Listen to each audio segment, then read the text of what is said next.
Welcome to Massanutten Regional Library's online book talks. I'm Mr. Randy. Today we're going to be taking a look at 4 books we've recently purchased for our collection. The first one is Pig and Horse and the Something Scary by Zoe Abbott. Pig wakes up feeling out of sorts, so she decides to visit her friend Horse. "What is that?" Horse trembled. "It's the night. I'm afraid of the night," Pig yelled out. "Let's sing our favorite song," cried Horse. She shares her feelings of fright, and Horse suggests a variety of healthy activities from biking to swimming to singing to help make the feeling go away. When none of these things work, Horse suggests inviting the whatever it is to tea and letting it out. Pig agrees and lets it out. Pig's fears are given a physical persona in the story. The night is a dark, whirling wind that is only satisfied with the singing and some cake. Pig's fear of being alone manifests itself as sticky jam. They feed the loneliness cupful after cupful of tea and hold hands until it melts away. The story Pig read at bedtime last night manifests itself as a blue, scary wolf.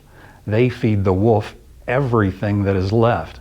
Finally, Pig makes a ball out of the leftover night and throws it out the door, and the wolf follows it.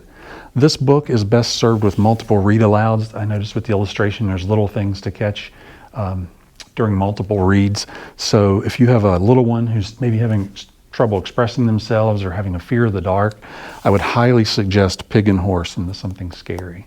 It's a great way for a child to learn to express those things. Check it out, MRL.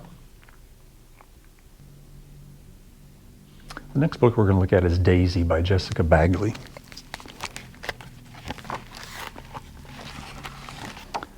"You don't look like a daisy," said Rose. "More like a thistle," said Violet smugly. Hazel and all the rest of the girls laughed. Daisy put her head down. Daisy is a special, beautiful warthog who doesn't feel beautiful. Just like this passage showed, she's often put down by her classmates, and while her head is hanging low over these insults and slights, she develops an interest in collecting broken treasures like a cracked teacup or lost marbles. They're old and useless items to others, but priceless treasures to Daisy. This leads her to create a special fort in the brush. Eventually, this fort is discovered by someone who appreciates Daisy and her collection of broken things. So, another great read aloud for a class or your child at bedtime. Check out Daisy by Jessixa Bagley. Our next book is Mr. Brown's Bad Day by Lou Peacock.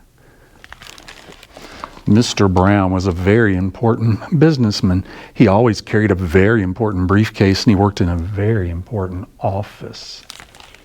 He keeps his important briefcase beside him at all times, even when he goes out for lunch. Mr. Brown sets his briefcase down as he eats lunch in the park and as he thinks about very important things. He did not notice a baby take his briefcase away. What ensues is a hilarious chase as the briefcase is unwittingly passed all around town with Mr. Brown in hot pursuit. Will he reclaim his briefcase? And what's inside the briefcase that is so important? I would encourage you to read this and find out. I'm actually going to be using this with multiple pre-Kers and kindergartners. So I'm very excited to use this story, and parents, teachers, definitely check it out. Our last book today is The Cot in the Living Room by Hilda Burgos. A little girl watches her mother quietly prepare the cot in their living room for a variety of visitors. Children from her building sleep on the cot when their parents work the night shift. The little girl begins the story with a little bit of jealousy towards the children. Why should they get the entire living room to themselves while she shares a room with her snoring sister? Finally, she gets to sleep in the living room. My parents kiss me goodnight, then turn out the lights. I hear their bedroom door close. There's nothing good on TV now, but that's okay.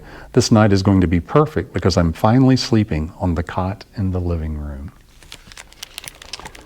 She realizes it's not a good substitute for her own bed and nearby sister. This transformation from jealousy to empathy towards the children who need to come into this new space and sleep on a cot in someone else's living room is never preached about, but it's demonstrated the little girl's efforts to include visiting children in the family. In the beginning of the story, she was looking at them as almost an intrusion, but after sleeping on the cot herself, she realizes they could use a little companionship, a little friendship, and that's what she strives to do when they visit from there on out. The parents set a model of service that many of us, including myself, do not emulate nearly well enough. The transformation of the little girl in the story is visible, and it is wonderful. Check out The Cot in the Living Room. You can check out any of these 4 books at any of MRL's 7 branch locations. If we don't have it at a branch, you can put it on hold and we'll make sure it gets to the branch that you would like to pick it up. Come see us.